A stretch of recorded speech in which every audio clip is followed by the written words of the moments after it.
Hello everyone, this is today's the Hindu newspaper analysis session in which we will discuss all events and issues which have national and international importance for UPSC civil services examination. Today we will discuss mainly four issues. The first issue is related to India-China relations, and second issue is related to gig workers bill passed in a Karnataka assembly, and third issue is related to salt water crocodile, and fourth issue is related to stunting growth in children. So let's discuss all the issues in detail. In this session, we will discuss about India-China relations, historical, cultural, and border security issues. Why news? Indian Prime Minister met China's top diplomat and hailed the steady progress made in improving the bilateral relationship. Recently, Indian prime minister ने China के top diplomat के साथ meeting किया है and दोनों countries के बीच में जो बायलैटरल रिलेशंस में इम्प्रूवमेंट हुए हैं उसका हेलिंग किया है. India-China relations history. India-China relations history date back to the 2nd century BC. The relationship has improved through several exchanges and visits by the political and spiritual leaders. India और China के बीच relations का history 2nd century BC से start होता है. दोनों countries के बीच में रिलेशंस को इम्प्रूव करने के लिए पॉलिटिकल एंड स्पिरिचुअल लीडर्स ने कुछ एक्सचेंज एंड विजिट्स किए हैं. The details are discussed below. Impact of Buddhism. The contact at the level of people through commerce got a momentum with the advent of Buddhism into China from India in the 1st century AD. 1st century AD में Buddhism India से China की तरफ advent होता है और इसके just बाद दोनों कंट्रीज के बीच में कॉमर्स के through relations people to people increase होते हैं. Role of travellers. Chinese travelers like the Faiyan and Zhuangzhang and Indian travelers like the Bodhidharma helped in information and cultural exchange between both nations. India और China के बीच में information and cultural exchange को promote करने में दोनों countries के travellers का बहुत बड़ा रोल रहा है. कुछ Chinese travel such as Fahien and Xuanzang India के अंदर ट्रेवल किए एंड इंडिया से बोधि धर्मा ने चाइना ट्रेवल किया. Period of independence struggle. During British rule period camaraderie increased between both nations. British rule period का टाइम पर दोनों कंट्रीज के बीच में कामरेडरी इंक्रीज हुआ. इट मीन्स दोनों कंट्रीज के बीच में ब्रदरहुड काफी इंक्रीज हुआ. एग्जाम्पल के तौर पर हम यहाँ पर देख सकते हैं कि कुछ पीपल किस तरह से दोनों कंट्रीज में एक्सचेंज हुए. कांग यूवी जो स्टे इन इंडिया 1890 में चाइना का एक पर्सन कांग यूवी इंडिया के अंदर स्टे करता है. Rabindranath Tagore visit to China 1924 में इंडिया से रविंद्रनाथ टैगोर चाइना विजिट करते हैं. Sending of the aid China medical mission, which included Dr. Dwarkanath Kotis by the Indian National Congress 1938. 1938 में कांग्रेस के द्वारा चाइना के लिए aid China medical mission send किया जाता है. Ties after independence. The period of the 1950s saw the Hindi-Chini Bhai phase, which led to the strengthening of the ties. Independence के बाद इंडिया और चाइना के रिलेशंस काफी स्ट्रांग होते हैं. 1950s का अगर टाइम पीरियड देखा जाए तो हिंदी चीनी भाई भाई के तौर पर जाना जाता है और इस टाइम पीरियड के ड्यूरिंग दोनों कंट्रीज के टाइज स्ट्रेंथ होते हैं. India China relations timeline. India China relations have evolved with time and witnessed several ups and downs. With time India और चाइना के रिलेशंस इवॉल्व हुए हैं एंड अप्स एंड डाउन्स भी India और China के relations में देखे गए हैं. 1950 establishment of diplomatic relations between India and China. 1950 में इंडिया और चाइना के बीच में डिप्लोमेटिक रिलेशंस एस्टेब्लिश होते हैं. 1954 signing of the pencil 5 principles of peaceful coexistence. 1954 में इंडिया और चाइना के बीच में पीसफुल कोएग्जिस्टेंस को मेंटेन करने के लिए पेंसिल 5 प्रिंसिपल्स यहाँ पर साइन किए जाते हैं. 1962 border war between India and China. India और चाइना के बीच में 1962 में बॉर्डर वॉर होता है. It was fought over disputed territory in the Aksai Chin region and Arunachal Pradesh. 1962 का जो वॉर हुआ था वो इसलिए हुआ था because Aksai Chin and Arunachal Pradesh reason की कुछ टेरिटरी को लेकर कुछ डिस्प्यूट थे दोनों कंट्रीज के बीच में. 1976 restoration of full diplomatic ties after 15 years. After 15 years it means 1962 के बाद 15 इयर्स के बाद यहाँ पर डिप्लोमेटिक टाइज को फिर से रीस्टोर किया जाता है 1976 में. 1984 signing of the most favoured nation trade agreement. दोनों कंट्रीज के बीच में most favoured nation trade agreement sign किया जाता है 1984 में.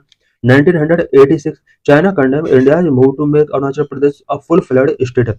इंडिया ने जिस टाइम पर अरुणाचल प्रदेश को एक फुल फ्लैड स्टेट के तौर पर डेजिग्नेट किया था उस टाइम पर इस मूव को चाइना ने 1986 में कंडेम किया था. 1998 India conduct nuclear test which receive Chinese criticism. 1998 में इंडिया ने जिस टाइम पर न्यूक्लियर टेस्ट किया था उस टाइम पर चाइना ने इस मूव को क्रिटिसाइज किया था। 2005 Chinese premier Wen Jiabao support for India UN Security Council bid. India का यूएन सिक्योरिटी काउंसिल में एक लॉन्ग टाइम से बिड रहा है इन्वॉल्व होने के लिए। और 2005 में चाइनीज प्रीमियर वैन जियाबाओ ने भी इस मूव को सपोर्ट किया। 2006 reopening of Nathula pass for trade. 2006 में इंडिया और चाइना के बीच में ट्रेड को बूस्ट करने के लिए नाथुला पास को रीओपन कर दिया जाता है। 2017 to 2022 Chinese incursion in Doklam, Galwan valley and Tawang. 2017 के बाद इंडिया और चाइना के रिलेशंस काफी हद तक बैड हुए हैं because Doklam, Galwan valley and Tawang हमने कॉन्फ्लिक्ट देखे हैं। India China border overview. India shares 3,488 km of border with China that runs along the state of Jammu and Kashmir, Himachal Pradesh, Uttarakhand, Sikkim and Arunachal Pradesh। India और China के बीच about 3,488 kilometre का border share होता है। India के about 5 state such as Jammu and Kashmir, Himachal Pradesh, Uttarakhand, Sikkim and Arunachal Pradesh China के साथ meet करते हैं। टोटल लेंथ इंडिया और चाइना के बॉर्डर का 3,488 किलोमीटर है। बॉर्डर स्टेट कौन कौन से हैं जो चाइना के साथ कनेक्ट होते हैं? जम्मू एंड कश्मीर एंड लद्दाख, अब ये यूटी हो चुके हैं। Himachal Pradesh, Uttarakhand, Sikkim, Arunachal Pradesh. Status not fully demarcated, line of actual control clarification ongoing. दोनों कंट्रीज के बीच जो बॉर्डर है उसको फुल्ली डिमार्केट नहीं किया गया है और LAC line of actual control clarification अभी ऑनगोइंग है। Terrain region high altitude sparsely populated infrastructure challenges. दोनों कंट्रीज के बिटवीन जो बॉर्डर एरियाज हैं वो काफी हाई एल्टीट्यूड वाले एरियाज हैं, स्पार्सली पॉपुलेटेड हैं, इंफ्रास्ट्रक्चर से रिलेटेड चैलेंज हैं। Border guiding force Indo Tibetan border police force ITBP, India की तरफ से ITBP बॉर्डर को गार्ड करती है। बॉर्डर लेंथ बाय स्टेट, किस स्टेट के साथ चाइना का कितना किलोमीटर बॉर्डर शेयर होता है? जम्मू एंड कश्मीर सबसे ज्यादा बॉर्डर शेयर होता है 1597 किलोमीटर एंड सेकंड नंबर पर अरुणाचल प्रदेश 1126 किलोमीटर का बॉर्डर शेयर होता है एंड थर्ड नंबर पर उत्तराखंड का बॉर्डर शेयर होता है। फोर्थ नंबर पर सिक्किम का बॉर्डर शेयर होता है about 220 kilometre and list Himachal Pradesh का बॉर्डर यहाँ पर 200 किलोमीटर का शेयर होता है। इट मीन्स अबाउट 3,488 किलोमीटर का बॉर्डर इंडिया और चाइना के बीच में शेयर होता है। India China border dispute, India China relations have witnessed several border dispute. India और चाइना के बीच में बहुत सारे बॉर्डर डिस्प्यूट्स हैं। The Sino India border dispute revolves around the sovereignty of key territories like Aksai Chin and Arunachal Pradesh, complicated by historical colonial influences। सानो Indian border dispute, ये जो डिस्प्यूट्स रहे हैं वो इंडिया और इंडिया के अंदर कुछ की टेरिटरीज की सोवरेनिटी से रिलेटेड रहे हैं बिकॉज अक्साई चीन रीजन पहले इंडिया का हुआ करता था जिस पर चाइना ने कब्जा कर लिया है and Arunachal Pradesh region, Aksai Chin and Arunachal Pradesh region का जो टेरिटरी है उसकी सोवरेनिटी से रिलेटेड जो डिस्प्यूट है वो Indo Sino Indian border dispute है और हिस्टोरिकल कॉलोनियल इन्फ्लुएंस के द्वारा इनको कॉम्प्लिकेट किया गया है। The dispute emerged from unclear historical boundary demarcations made during British colonial rule and the McMahon Line Agreement, which China repudiates। India और China के बीच में अक्साई चीन एंड अरुणाचल प्रदेश के बिटवीन जो डिस्प्यूट्स हैं इन रीजन्स को लेकर वो इसलिए हैं बिकॉज ब्रिटिश कॉलोनियल रूल के ड्यूरिंग जो बॉर्डर डिमार्केशन किया गया था वो अनक्लियर रहे हैं, उन्हें क्लियरली तरीके से डिमार्केट नहीं किया गया था एंड मैकमोहन लाइन एग्रीमेंट जो भी हुआ था इस एग्रीमेंट को चाइना रिपुडिएट करता है। The several border disputes between India and China are discussed below. Boundary line dispute, India acknowledge the McMahon line as the LAC actual line of control between India and China while China does not recognise it. India ने McMahon line को LAC के तौर पर recognise किया है but China McMahon line के provision को accept आज भी नहीं करता है। Sino Indian war, the 1962 cyano Indian war emerged from the border dispute in Aksai Chin and Arunachal Pradesh. India और चाइना के बीच में 1962 में साइनो इंडियन वॉर होता है, specially Aksai Chin and Arunachal प्रदेश की टेरिटरीज से रिलेटेड डिस्प्यूट की वजह से ये वॉर होता है। Nathula crisis, the Nathula crisis occurred in 1967 when the PLA attacked Indian post in Sikkim। Nathula crisis 1967 में होते हैं जब PLA पीपल्स लिबरेशन आर्मी, जो कि चाइना की आर्मी है, पीपल्स लिबरेशन आर्मी ने सिक्किम के अंदर इंडियन पोस्ट पर अटैक किया था। Doklam issue, the 2017 Doklam standoff was a 73-day military conflict between India and China over the construction of a road by Chinese troops in the disputed Doklam region।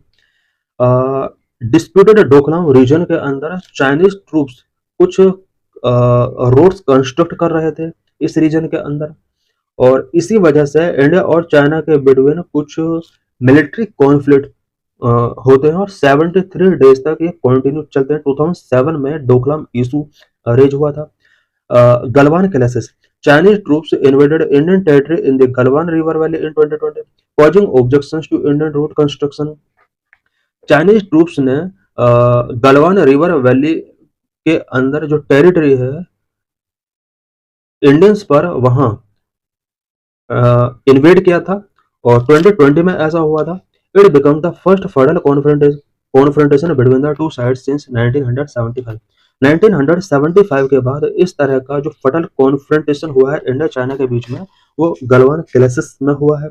Yangtze Clash 2022, the Yangtze Clash occurred in Arunachal Pradesh involving Indian and Chinese troops। around 300 Chinese troops advanced on Indian outpost। Yangtze clash जो हुए थे 2022 में Arunachal Pradesh reason के अंदर हुए थे, because इसमें Indian and Chinese troops के बीच में कुछ यहाँ पर क्लैश हुए थे, और अराउंड 300 चाइनीज ट्रूप्स ने इंडियन आउटपोस्ट पर यहाँ पर कब्जा किया था। India China political relations, India China relations were established in 1950 when India became the first non-socialist bloc country to establish a diplomatic relationship with China। India ने China के साथ डिप्लोमेटिक रिलेशंस को एस्टेब्लिश करने के लिए बहुत इनिशिएटिव टेकिंग किए हैं स्टार्टिंग से ही, और इंडिया फर्स्ट कंट्री रहा है जो कि नॉन सोशलिस्टिक ब्लॉक कंट्री के तौर पर जाना जाता है, और चाइना के साथ अपने रिलेशंस को एस्टेब्लिश किया। 1950 से ये रिलेशंस एस्टेब्लिश होना स्टार्ट होते हैं। The India-China political relations grew further with high-level visits from both countries and increased cooperation using several multilateral forms। both countries से हाई लेवल विजिट्स किए जाते हैं एंड सेवरल मल्टीलैटरल फोरम्स का use करके दोनों कंट्रीज ने कोऑपरेशन को increase किया है। Panchsheel, 5 principles of peaceful coexistence were formally outlined in the 1954 India-China Agreement on Tibet। India और चाइना के बीच में तिब्बत रीजन से रिलेटेड कुछ एग्रीमेंट 1954 में किए जा रहे थे। उसी टाइम पर दोनों कंट्रीज के बीच में 5 प्रिंसिपल्स ऑफ पीसफुल कोएग्जिस्टेंस के लिए यहाँ पर पंचशील साइन किया जाता है। पंचशील के अंदर 5 principles, number 1 mutual respect for territorial integrity and sovereignty, mutual non aggression, mutual non interference, equality and mutual benefit, peaceful coexistence, high level visits. Despite the differences, both countries engaged at a high level regularly। Various difference के बाद भी दोनों countries के बीच में high level visits होते रहे हैं। For example, prime minister Narendra Modi and president जाई Jinping had their first and second informal summit in Wuhan 2018 and Chennai 2019 respectively। For example के लिए Indian prime minister Narendra Modi और चाइनीज प्रेसिडेंट जाई जिनपिंग के बीच में first and second informal summits Wuhan के अंदर 2018 में एंड चेन्नई के अंदर 2019 में हुए। Dialogue mechanism, over 30 dialogue mechanisms exist between India and China, covering political, economic, cultural, people to people, consular matters and regional and global issues। India और China के बीच में ओवर 30 डायलॉग मैकेनिज्म हैं, एंड इन मैकेनिज्म के अंदर political, economic, cultural, people to people, consular matters, regional and global issues से related कुछ इंपॉर्टेंट डिस्कशंस किए जाते हैं। India China multilateral relations, BRICS, which stand for Brazil, Russia, India, China and South Africa, is an informal grouping of emerging economies। India and China are among its founding members। India और China दोनों ही कुछ multilateral organisation का part है, such as BRICS. BRICS जो कि Brazil, Russia, India, China and South Africa के द्वारा comprise किया गया है। ये एक इनफॉर्मल ग्रुपिंग है, स्पेशली इमर्जिंग इकोनॉमिक कंट्रीज का। इंडिया और चाइना इसके फाउंडिंग मेंबर रहे हैं। Number SCO, Shanghai cooperation organisation, is an intergovernmental organisation established in 2001 with founding members Russia and China. SCO Shanghai cooperation organisation एक intergovernmental organisation है जो कि 2001 में स्टेब्लिश किया गया था। रसिया एंड चाइना इसके फाउंडिंग मेंबर रहे हैं। India joined SCO in 2017 and since then remained an important contributor.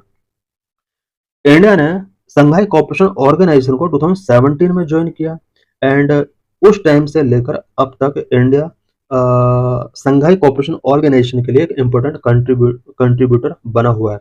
It means SCO का फाउंडिंग मेंबर इंडिया नहीं रहा है, बट ब्रिक्स का फाउंडिंग मेंबर इंडिया रहा है। Number 3, G20. G20 is an intergovernmental forum for international economic cooperation. G20 एक inter governmental forum है international economic cooperation को बूस्ट करने के लिए। India and China have cooperated in the progress of the G20। G20 के progress में India और China दोनों ही कंट्रीज का कोऑपरेशन रहा है। Number 4, AIIB, Asian Infrastructure Investment Bank, is a multilateral development bank, provides financing for infrastructure in Asia and beyond. Asia infrastructure investment bank एक multilateral development bank है जो कि Asia and nearby area में infrastructure के लिए financing provide कराता है। India and China are included among its founding members. India और चाइना भी इसका फाउंडिंग मेंबर्स रहे हैं। India China economic relations, India और चाइना के बीच में इकोनॉमिक रिलेशंस का हिस्ट्री क्या रहा है। India China relations have deep economic engagement due to proximity of both nations and ability to China to provide cost effective raw material for the production in India. India और China के बीच economic engagement काफी deep रहे हैं। इसके लिए mainly 2 factors work करते हैं। Number 1, China का एक तो इंडिया की प्रॉक्सिमिटी है, इंडिया और चाइना के बीच प्रॉक्सिमिटी ज्यादा है एंड इंडिया के अंदर प्रोडक्शन के लिए कुछ रॉ मटेरियल के रिक्वायरमेंट कॉस्ट इफेक्टिव रेट पर हमें चाइना से ही मिल पाती है। The economic relation are based on trade, bilateral investment, dialogue mechanism etcetera. India और चाइना के बीच जो इकोनॉमिक रिलेशंस हैं उनका बेस मेनली ट्रेड है, बायलैटरल इन्वेस्टमेंट है एंड डायलॉग मैकेनिज्म है। Trade deficit, India trade deficit with China has grown with USD 85.1 billion in the fiscal year 2024। Last year India और चाइना के बीच में ट्रेड डेफिसिट बहुत ज्यादा रहा है। चाइना और इंडिया के बीच trade deficit last year USD 85.1 billion dollar तक का रहा है। The deficit is due to a narrow basket of commodities exported to China and market access barriers for agriculture products and competitive sectors like pharmaceuticals and IT. India और China के बीच deficit, trade deficit का सबसे बड़ा reason China के लिए export होने वाली commodities का narrow basket. It means India से चाइना के लिए कमोडिटीज का एक्सपोर्ट बहुत ही कम होता है। दूसरा रीजन, चाइना ने अपने मार्केट पर कुछ बैरियर्स इम्पोज किए गए हैं जिसकी वजह से इंडिया एग्रीकल्चरल प्रोड्यूस को वहां पर एक्सपोर्ट नहीं कर पाता है। Bilateral investment, mutual investment between India and China have not kept pace with the growing trade volumes. Trade volumes India और चाइना के बीच में इंक्रीज हुआ एंड बट दोनों कंट्रीज के बीच में म्यूचुअल इन्वेस्टमेंट उस पेस स्पीड के साथ इंक्रीज नहीं हुआ है जिस स्पीड के साथ ट्रेड इंक्रीज हुआ है। Chinese investment in India decreased by 68.3% in 2021. Indian investment in China declined by 47.4% in 2021. Chinese investment India के अंदर 2021 में 68.3% तक डिक्रीज हुआ है, वहीं इंडियन इन्वेस्टमेंट चाइना के अंदर 47.4% तक डिक्रीज हुआ। Dialogue mechanism, India and China have several dialogue mechanism for shaping economic relations. Economic relations को शेपिंग करने के लिए इंडिया और चाइना के बीच में सेवरल डायलॉग मैकेनिज्म हुए हैं such as joint group on economic relations science and technology JEG, strategic economic dialogue. India China cultural relations, religious sites, India construct a Buddhist temple in Loyang, Henan province in China in honor of Indian monks Kashyap Patanga and Dharmratna in 2010। 2010 में India ने China के अंदर एक Buddhist temple बनवाया Number of diaspora. As of 2024, the Indian diaspora in China is around 56,000 individuals, primarily consisting of medical students and business professionals. India से only 2024 में यानी last year 56 individuals ने वहाँ पर एक तरीके से लिविंग कर रहे हैं, स्पेशली मेडिकल स्टडीज के लिए या फिर बिजनेस पर्पज के लिए वो वहाँ पर रह रहे हैं। Bollywood movies and yoga. The popularity of Indian Bollywood movies like Dangal and Yoga in China has improved India's cultural relationship with China. India की कुछ बॉलीवुड मूवीज सच एज दंगल का चाइना के अंदर काफी देखा गया इस मूवी को, एंड इंडिया का योगा चाइना में काफी स्प्रेड हो रहा है। इसकी वजह से इंडिया और चाइना के बीच कल्चरल रिलेशंस काफी इम्प्रूव हो रहे हैं। Education. In 2006, India and China signed the Education Exchange Program (EEP). An umbrella agreement governs educational cooperation between the two countries. 2006 में इंडिया और चाइना के बीच में EEP education exchange programme sign किया गया है। इस प्रोग्राम के अंडर एजुकेशनल कोऑपरेशन दोनों कंट्रीज के बीच में काफी स्ट्रेंथ हुए हैं। India China military relations. Peace agreement. India and China signed an agreement on the maintenance of peace and tranquility in 1993, which promoted the peaceful resolution of border dispute. Border dispute के अंदर peaceful environment create करने के लिए India और China के बीच में एक इम्पोर्टेंट एग्रीमेंट 1993 में साइन किया जाता है, मेंटेनेंस ऑफ पीस एंड ट्रांसक्विलिटी। ये एग्रीमेंट 1993 में साइन किया जाता है। Military exercise. India and China also conduct a hand-in-hand exercise which aims to enhance interoperability between the two armies, particularly in counter-terrorism. Counter-terrorism operation के purpose के लिए India और China की आर्मीज के बिटवीन इंटरऑपरेबिलिटी को एनहांस करने के लिए hand in hand exercise conduct किया जाता है। India China relations challenge. India और चाइना के बिटवीन रिलेशंस के बिफोर क्या क्या चैलेंजेस हैं? Territorial dispute. Several territorial disputes in Ladakh, Doklam, Arunachal Pradesh, etc., mainly due to the five-finger policy and salami slicing strategy of China. China five finger policy and सलामी slicing strategy follow कर रहा है। इस five finger policy की वजह से India के various regions को लेकर चाइना के डिस्प्यूट्स हैं, such Ladakh, Doklam, Arunachal Pradesh. Five finger policy. It regards Tibet as the China's right-hand palm with five fingers on its periphery.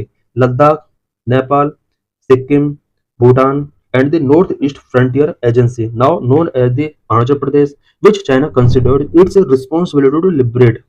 Five finger policy क्या है? फाइव फिंगर पॉलिसी के अंडर चाइना तिब्बत को अपना एक राइट हैंड का पाम मानता है, जिसकी फाइव फिंगर्स हैं। Number 1 Ladakh, number 2 Nepal, number 3 Sikkim, number 4 Bhutan, and number 5 north east frontier which is also known as Arunachal Pradesh. And China चाहता है कि इन सभी एरियाज को लिबरेट कराया जाए। यही वजह है कुछ कॉन्फ्लिक्ट का। Huge trade imbalance. India has the largest trade deficit with China. India's trade deficit with China has been increasing and reaching $85.1 billion in the fiscal year of 2024. India और China के between जो trade imbalance है, ये भी दोनों के relations को काफी हद तक अफेक्ट कर रहा है। इंडिया का ट्रेड डेफिसिट चाइना के साथ बहुत ज्यादा इंक्रीज हुआ और $85.1 बिलियन तक ये 2024 में रीच हुआ है।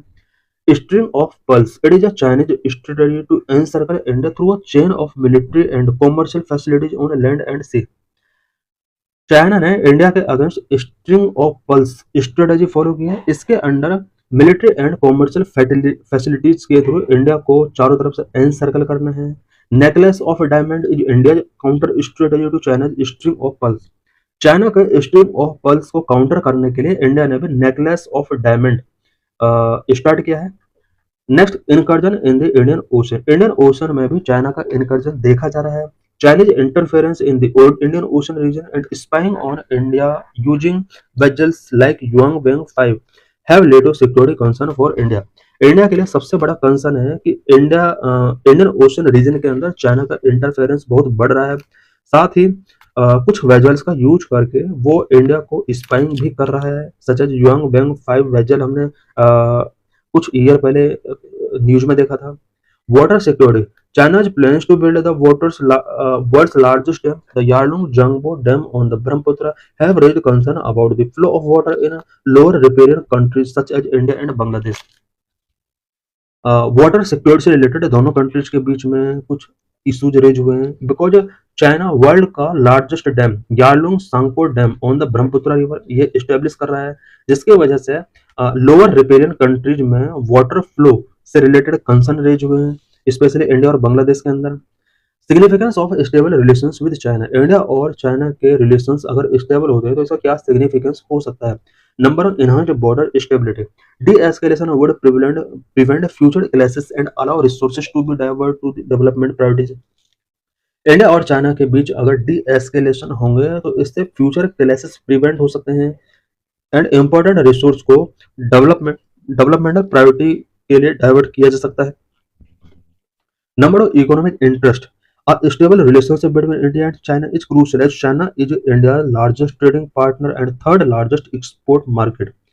इंडिया और चाइना के बीच रिलेशन अगर स्टेबल होते हैं तो इकोनॉमिक इंटरेस्ट भी दोनों कंट्रीज के जुड़े हुए हैं, बिकॉज इंडिया और चाइना के बीच में जो ट्रेड होता है वो भी काफी ज्यादा ट्रेड होता है। लार्जेस्ट ट्रेडिंग पार्टनर पहले था, करंट में नहीं है, बिकॉज अब ट्रेडिंग पार्टनर तो शायद यूएसए है। Two third of the India total active pharma ingredients is source from China. India के अंदर एक्टिव फार्मा इंग्रेडिएंट्स का 2/3 शेयर चाइना से सोर्स किया जाता है। Number 3, energy security. Cooperation with China is necessary to receive about hydrological information of trans-border rivers Brahmaputra to secure India's hydroelectric potential.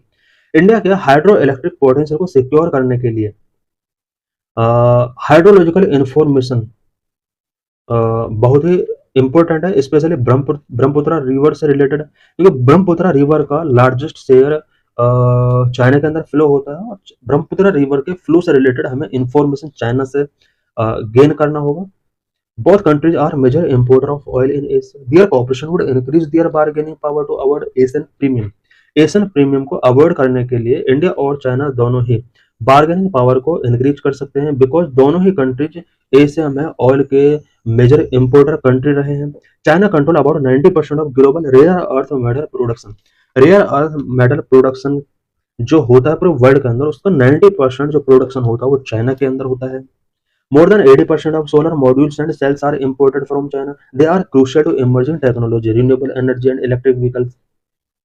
80% से ज्यादा solar module and cells India में China से import किए जाते हैं, जो कि electric vehicles and renewable energy technologies के लिए बहुत ही इंपॉर्टेंट है।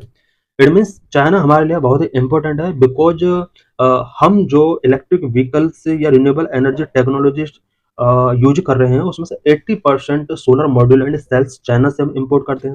Number 4, geopolitical leverage for India nuclear supply group membership China support is necessary. India अगर चाहता है कि न्यूक्लियर सप्लाई ग्रुप का मेंबर बने, उसके लिए चाइना का सपोर्ट इंपॉर्टेंट है। Resolving dispute enhance India's credibility lead to its bid for permanent UNSC seat. India को अगर परमानेंट यूएनएससी सीट टेकिंग करना है तो उसके लिए हमें अदर कंट्रीज के साथ डिस्प्यूट है उसको हमें रिजॉल्व करना होगा, सो दैट इंडिया की क्रेडिबिलिटी बिल्ड हो सके और यूएनएससी सीट को टेकिंग करने में इंडिया का जो बिड है वो सक्सेस हो सके।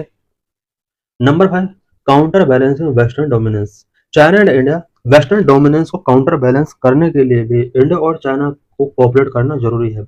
China and India can challenge Western hegemony, pushing the reform in IMF, WTO and UN. Western hegemony को चैलेंज करने के लिए चाइना और इंडिया का कोऑपरेशन बहुत जरूरी है। अगर IMF, WTO एंड UN के अंदर कुछ रिफॉर्म करने हैं तो इसके लिए भी हमें चाइना को साथ लेकर चलना होगा। इट कबल promotes balance of power within Asia and can deter aggressive policies by waste.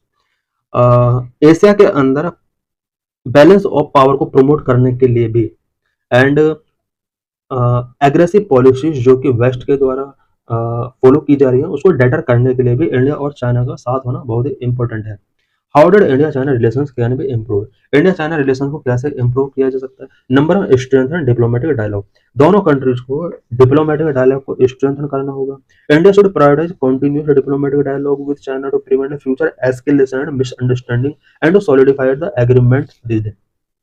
India को चाहिए कि चाइना का साथ डिप्लोमेटिक डायलॉग को कंटिन्यू रखे एंड फ्यूचर एस्केलेशंस को प्रिवेंट करने के लिए इनिशिएटिव टेकिंग किए जाएं। साथ ही दोनों कंट्रीज के बीच में जो मिसअंडरस्टैंडिंग है उसको भी सॉल्व किया जाए। Number two, enhance border infrastructure and defence preparedness, India को चाहिए कि बॉर्डर इंफ्रास्ट्रक्चर को एनहांस किया जाए and defence preparedness border areas में स्ट्रॉन्ग किया जाए। India should increase investment to improving border infrastructure and logistics to support troop mobility and supply chain. India को बॉर्डर एरियाज में ट्रूप मोबिलिटी को support करने के लिए एंड सप्लाई लाइन को सपोर्ट करने के लिए बॉर्डर इंफ्रास्ट्रक्चर पर इन्वेस्टमेंट को इंक्रीज करना होगा। Number three, transparency and consensus based decisions, there is a need for greater transparency for the government and need to broad consensus with the opposition on China policy. India को चाहिए कि government China issue को लेकर transparency show करे, साथ ही China policy को making करने के लिए यहाँ पर ओपोजिशन पार्टीज के साथ भी उसको कॉन्सेंसस टेकिंग करना होगा। Number four, respect consistent position, India's consistent position is that the maintenance of peace and tranquility on border areas is a prerequisite for the development of our ties, which needs to be conveyed with China. India को चाहिए कि India का जो position है कि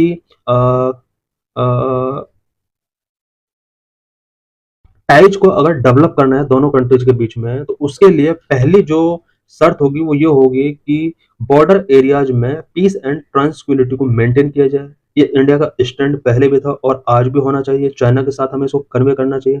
it means किसी भी type के टाइज को मेंटेन करने से पहले हमें बॉर्डर एरियाज में पीस एंड ट्रांसक्विलिटी को मेंटेन करना होगा। While challenges persist due to China's assertive policies, strategic preparedness is crucial for securing India's interest and ensuring regional balance in Asia. Because China का असर्टिवनेस इंडिया के Indian ocean reason में या Myanmar reason में बहुत ज़्यादा बढ़ रहा है। चाइना की जो भी पॉलिसीज हैं वो काफ़ी असर्टिव पॉलिसीज हैं और स्ट्रेटेजिक प्रिपेयर्डनेस इंडिया के लिए बहुत ही ज़रूरी है। This is UPSC PYQ related to this article. Recently, Karnataka Legislative Assembly has passed a Gig Workers Bill 2025. In this article, we will discuss about gig workers in India.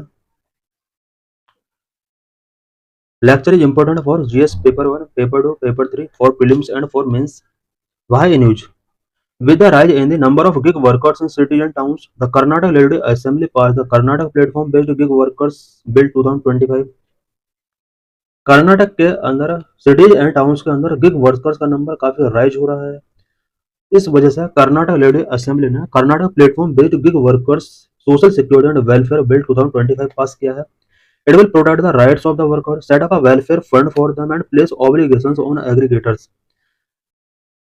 Act इसलिए बनाया जा रहा है क्योंकि गिग वर्कर्स के right को protect करना है, एक वेलफेयर फंड इनके लिए प्रिपेयर करना है। The Niti Aayog said there would be 23.5 million gig workers in India by 2029-30. NITI Aayog की रिपोर्ट के अकॉर्डिंग 2029-30 तक इंडिया के अंदर अबाउट 23.5 मिलियन गिग वर्कर्स होंगे। It means about 2 crore 35 lakh के आसपास गिग वर्कर्स इंडिया में वर्क कर रहे होंगे।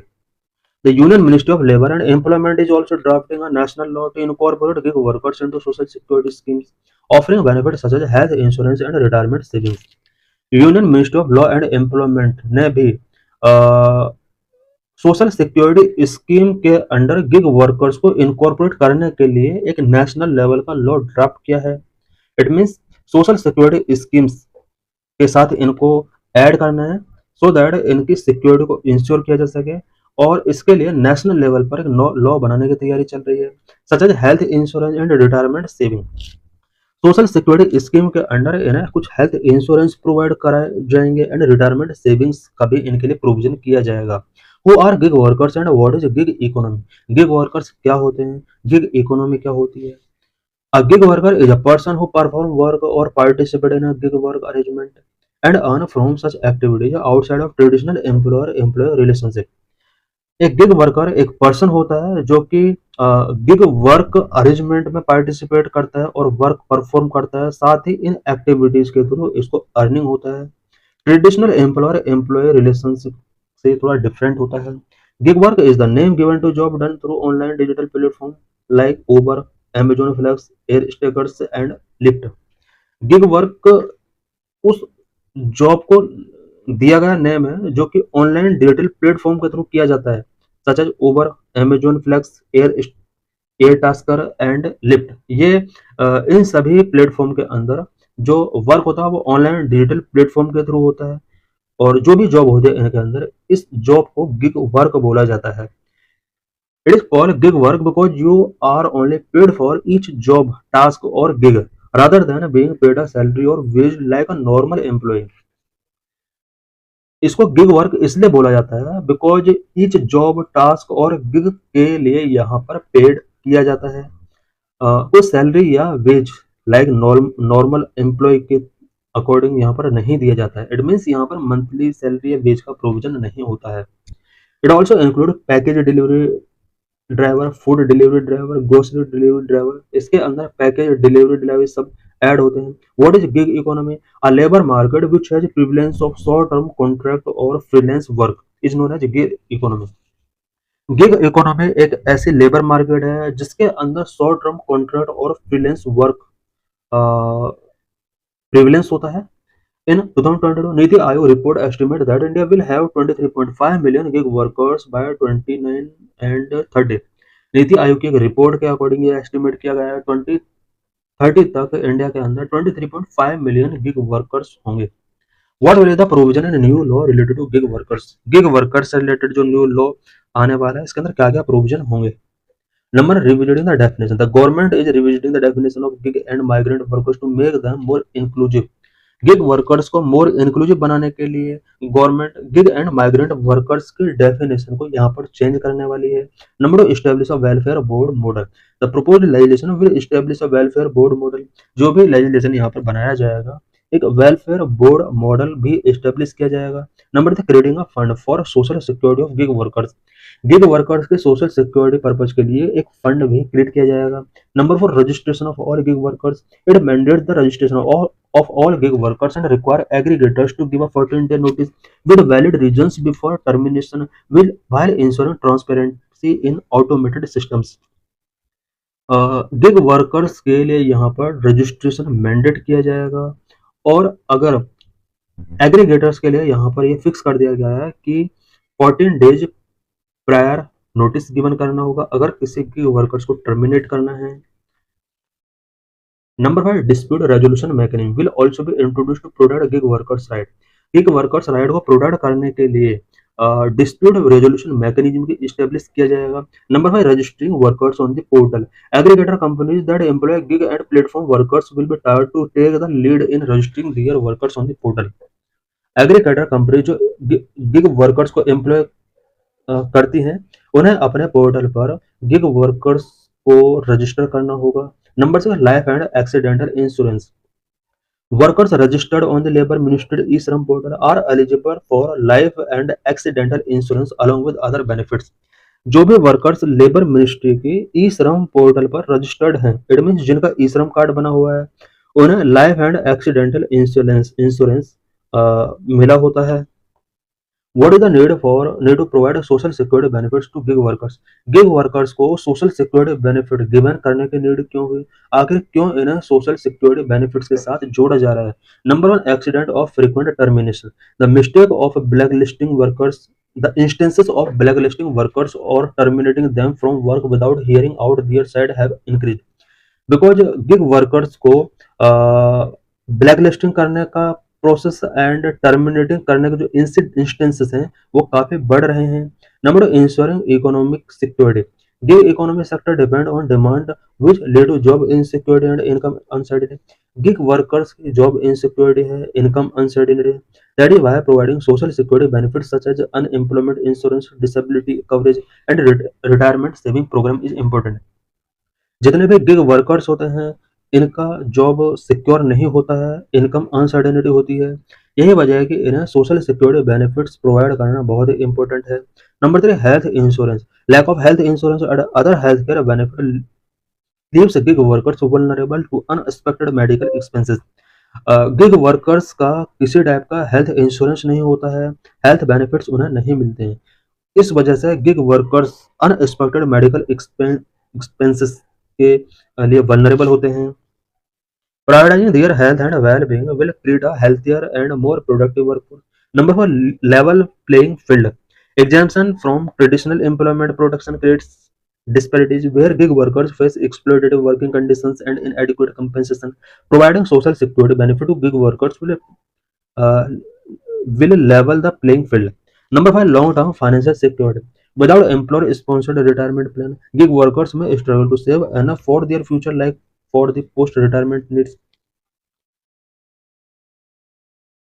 गिग वर्कर्स को अगर पोस्ट रिटायरमेंट नीड्स से रिलेटेड सिक्योरिटी गिवन नहीं की जाएगी तो इनके लिए बहुत सारे प्रॉब्लम्स हो सकते हैं फाइनेंशियल सिक्योरिटी से related. Government's initiative related to gig workers से रिलेटेड गवर्नमेंट के क्या क्या इनिशिएटिव्स रहे हैं। Number 1, the code on social security 2020 contain a separate section on gig economy which imposes an obligation on gig employers to contribute to a social security fund to be handled by the government lead board। 2020 में code on social security के under एक special section gig economy रखा गया था so that gig employers के लिए यहाँ पर सिक्योरिटी इंश्योर की जा सके। इस 2020 के कोड ऑन सोशल सिक्योरिटी के अंडर गिग एम्प्लॉयर्स के लिए ऑब्लाइड कर दिया गया था कि वो सोशल सिक्योरिटी फंड में कंट्रीब्यूट करें। Number 2, the code on wage 2019 it provides for universal minimum wage and floor wage across organized and unorganized sectors including gig workers। Code on wage 2019 के अंदर ऑर्गेनाइज्ड और अनऑर्गेनाइज सेक्टर्स में work कर रहे लोगों के लिए यूनिवर्सल मिनिमम वेज यहाँ पर सेट किया गया, इंक्लूडिंग गिग वर्कर्स के लिए भी सेट किया गया था। Number 3, Rajasthan assembly has enacted a law aimed at extending social security benefits to the gig workers. Gig workers के लिए सोशल सिक्योरिटी बेनिफिट्स को एक्सटेंड करने के लिए राजस्थान असेंबली ने भी एक एक्ट पास किया हुआ है। This is UPSC PYQ related to this article. In this lecture, we will discuss about saltwater crocodile in Sundarban Biosphere Reserve. According to a report, the number of saltwater crocodile is increasing.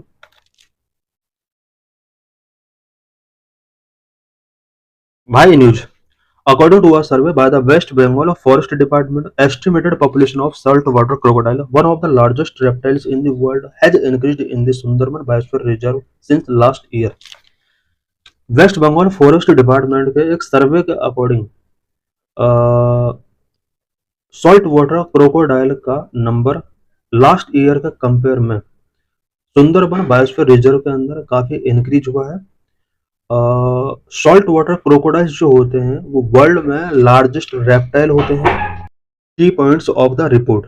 Population assessment. The population of saltwater crocodile in the Sundarban has increased between 220 to 242 crocodiles, up from 204 to 234 in 2023-24। Salt water crocodile का number Sundarban biosphere reserve के अंदर 220 से 242 के आसपास हो गया। Last year 204 to 234 के आसपास था। A total of 213 crocodiles were sighted during the exercise, a rise from the 168 seen in 2023। Searching exercise के ड्यूरिंग अबाउट 213 क्रोकोडाइल को साइट किया गया था, वहीं लास्ट ईयर 168 क्रोकोडाइल साइट किए गए थे। Environmental and habitat inside typically found in creeks with widths ranging from 10 to 130 metre 110 to 10 to 130 metre की रेंज में ये जो क्रोकोडाइल्स हैं ये क्रीक्स विद विड्स के अंदर पाए जाते हैं। Preferring a salinity range of 10 to 23 parts पर थाउजेंड्स 10 to 23 पार्ट्स पर थाउजेंड सैलिनिटी रेंज में क्रोकोडाइल से मिल जाएंगे। Temperature between 20 to 30 degree Celsius during the winter month में 20 to 30 डिग्री टेम्परेचर में ये सर्वाइव कर पाते हैं। Positive trends in hatchling. The report show an increase in the hatchlings sightings, a rare and encouraging sign for crocodile conservation in the region, suggesting a healthy reproductive trend. एक positive जो trend देखा गया वो ये देखा गया है कि हेल्दी रिप्रोडक्टिव इन्वायरमेंट इनका रहा है, और हैचलिंग इंसाइट सबसे ज़्यादा देखे गए हैं। Key facts related to the salt water crocodile. Salt water crocodile से रिलेटेड की फैक्ट क्या क्या है? About largest of all crocodilians and the largest reptile in the world. All crocodiles में ये सबसे बड़ा होता है एंड वर्ल्ड में ये लार्जेस्ट रेप्टाइल है। Female salt water crocodiles are smaller in size than their male counterpart, normally reaching a maximum length of 2.5 to 3 metre. Female salt water crocodile जो होती हैं वो मेल काउंटर पार्ट के compare में size में थोड़ा smaller होती हैं। इनका साइज 2.5 टू 3 मीटर तक हो सकता है। Tolerate salinity and are found mostly in the coastal waters और near rivers. They are also found in fresh water near rivers and swims. Coastal water and near water में जो salinity होती है उस सैलिनिटी को टॉलरेट कर लेते हैं। फ्रेश वाटर में भी ये मिल सकते हैं, स्वैम्स में मिल सकते हैं। Distribution tropical to warm temperate latitude in the eastern Indian and western Pacific ocean. Eastern Indian and western Pacific ocean में जो tropical to warm temperate latitudes हैं वहां पर ये मिल जाएंगे। Habitat mangrove forest and other coastal habitat. Mangrove forest में सबसे ज्यादा मिल जाएंगे। The Sundarban the largest mangrove forest, Bhitarkanika India second largest mangrove forest, and the Andaman and Nicobar island are among the 3 major stronghold of salt water crocodiles. इसके अगर habitat की बात की जाए तो मैंग्रोव फॉरेस्ट में सबसे ज्यादा मिल जाएगा, साथ ही कोस्टल हैबिटेट इसके लिए एक सूटेबल एनवायरनमेंट हो सकते हैं। मैंग्रोव फॉरेस्ट सुंदरबन जो कि लार्जेस्ट मैंग्रोव फॉरेस्ट है, number 2 second largest mangrove forest Bhitarkanika है, and third Andaman and Nicobar mangrove forest है। इन सभी प्लेस पर ये क्रोकोडाइल्स मिल जाएंगे। Prey juvenile salt water crocodile eat small insects, amphibians and fish, while adults prey on crabs, turtles, birds and mammals. Juvenile salt water crocodiles जो होते हैं वो small insects, amphibians and fish को eat करते हैं। Adult जो होते हैं वो क्रैब्स, टर्टल्स, बर्ड्स एंड ममल्स को ईट करते हैं। दे ambush prey by hiding in water, killing it with a snap of their jaws and dragging it underwater to consume.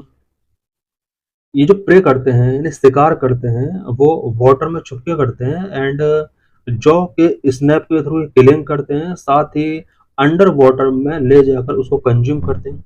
Conservation status क्या है इन क्रोकोडाइल्स का? IUCN के रेड लिस्ट में ये रखा गया है। WPA wild life production act 1972 के शेड्यूल 1 के अंदर रखा गया है। साइट्स के अपेंडिक्स फर्स्ट एंड सेकंड में इसको रखा गया है। About Sundarbans location, the largest mangrove forest in the world, located in the delta of the Ganga, Brahmaputra and Meghna rivers on the Bay of Bengal. Sundarban जो है वो पूरे वर्ल्ड का लार्जेस्ट मैंग्रोव फॉरेस्ट है जो कि गंगा, ब्रह्मपुत्र एंड मेघना reverse के डेल्टा पर लोकेटेड है, बे ऑफ बंगाल के अंदर। It is located 40% in India with the rest in Bangladesh. 40% India के अंदर लोकेटेड है और बाकी पार्ट इसका बांग्लादेश के अंदर लोकेटेड है। Ecosystem ecotone between land and sea, tropical and sub tropical region, rich mix of habitat, fresh water swims, intertidal mangrove, saline forest and open water सब यहाँ पर मिल जाएंगे। Global recognition UNESCO world heritage site 1981 India and 1997 Bangladesh. Mangrove को UNESCO के world heritage site के अंदर रखा गया है। Sundarban wetland recognize at Ramsar site. Sundarban wetland जो है उसको रामसार साइट के तौर पर भी रिकॉग्नाइज किया गया है। Royal tiger, royal Bengal tiger are top predators maintaining ecosystem balance. Royal Bengal tiger जो है वो सबसे ज्यादा सुंदरबन के अंदर ही मिल जाएंगे। In this article, we will discuss about stunting growth in Indian children, and we will also discuss about Poshan Abhiyan. What is stunting? A stunting child is too short for his or her age as a result of chronic or recurrent malnutrition.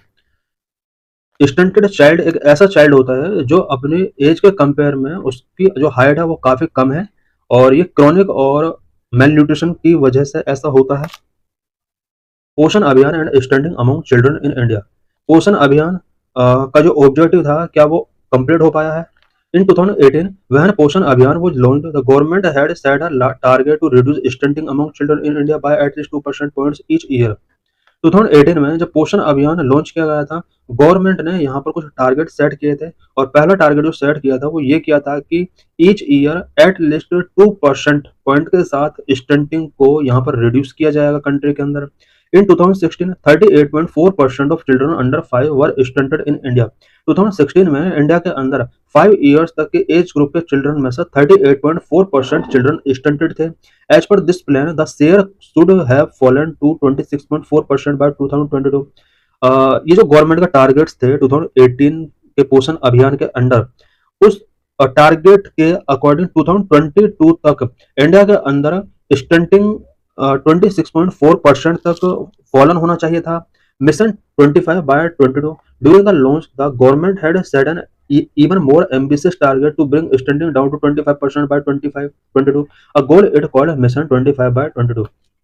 Mission 25 by 22 ये जो एक गोल या mission था government का, ये एक important mission था। इस मिशन के अंडर 2025 तक स्टंटिंग ग्रोथ को 25% तक यहाँ पर रिड्यूस करने का सेट किया गया था टारगेट।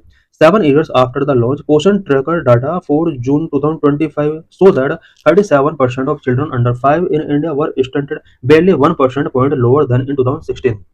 7 ईयर के बाद इट मींस 2018 से 2022 तक या 2025 तक ये 7 ईयर हो चुके हैं, अभी भी स्टंटिंग ग्रोथ रिड्यूस नहीं हुआ है। अभी भी 37% चिल्ड्रन इंडिया के अंदर स्टंटेड है, बेरली 1% पॉइंट तक ये लोअर हुआ है। Chart 1, share of children age below 5 years who were stunted in India across years. National family health survey 4 जो कि 2015-16 में हुआ था, इस सर्वे के अकॉर्डिंग 38.4% चिल्ड्रन इंडिया के अंदर स्टंटेड थे। नेशनल फैमिली हेल्थ सर्वे 5 जो कि 2019-21 में होता है, इसके अकॉर्डिंग 35.5% चिल्ड्रन स्टंटेड थे। पोषण जून 2025 के अकॉर्डिंग इंडिया के अंदर 37% चिल्ड्रन स्टंटेड थे। Factors responsible for stunting, stunting के लिए कौन कौन सा फैक्टर्स रिस्पॉन्सिबल है? Number 1, teenage pregnancies. Number 2, poor diets of both the mother and child. Number 3, anaemia during pregnancy. Number 4, इनएडिक्वेट breast feeding in the early years. Number 5, cesarean deliveries. Number 6, children living in unsanitary conditions and drinking unsafe water. Number 7, data further show a strong link between stunting and the mother's level of education। ये कुछ factors हैं जो कि stunting के लिए responsible हैं। State wise share of children age below 5 years who were stunted age of June 2025। June 2025 तक किस स्टेट के अंदर कितने चाइल्ड स्टंटेड थे उससे रिलेटेड डाटा है। सबसे ज्यादा स्टंटेड चिल्ड्रन यूपी के अंदर 48.8%, झारखंड 43.2%, आसाम 42.9%, बिहार 42.6%, एमपी 42.1%। ये 5 स्टेट ऐसे हैं जिनके अंदर स्टंटेड का जो नंबर है या परसेंटेज है वो कंट्री लेवल का जो एवरेज है उससे ज्यादा है। हरियाणा, हिमाचल प्रदेश, आंध्र प्रदेश, पंजाब, तमिलनाडु, यहाँ पर एवरेज से कम स्टंटेड चिल्ड्रन है। Factors linked to stunting and their prevalence according to National Family Health Survey 5 figures are in percentage and are average figures for India। यहाँ पर हम देख सकते हैं कि स्टंटिंग के लिए सबसे बड़ा जो फैक्टर है वो है चिल्ड्रन के अंदर एनीमिया की प्रॉब्लम, 67.1% ये रिस्पॉन्सिबल है। उसके बाद मदर्स के अंदर जो एनीमिया की प्रॉब्लम है वो भी बेबी के स्टंटिंग होने में बहुत ही इंपॉर्टेंट रोल प्ले करता है, 57% है। Next, breast feeding for first 6 month में ब्रेस्ट फीडिंग चिल्ड्रन को कराया जाता है नहीं, अगर कराया जाता है तो ठीक, अगर नहीं कराया जाता है तो 64% यहाँ पर रिस्पॉन्सिबल है स्टंटिंग के लिए। उसके बाद household with no toilet facility और children with minimum acceptable diet, caesarean deliveries, teenage pregnancy, ये भी रिस्पॉन्सिबल है स्टंटिंग ग्रोथ के लिए। So thanks for watching this video.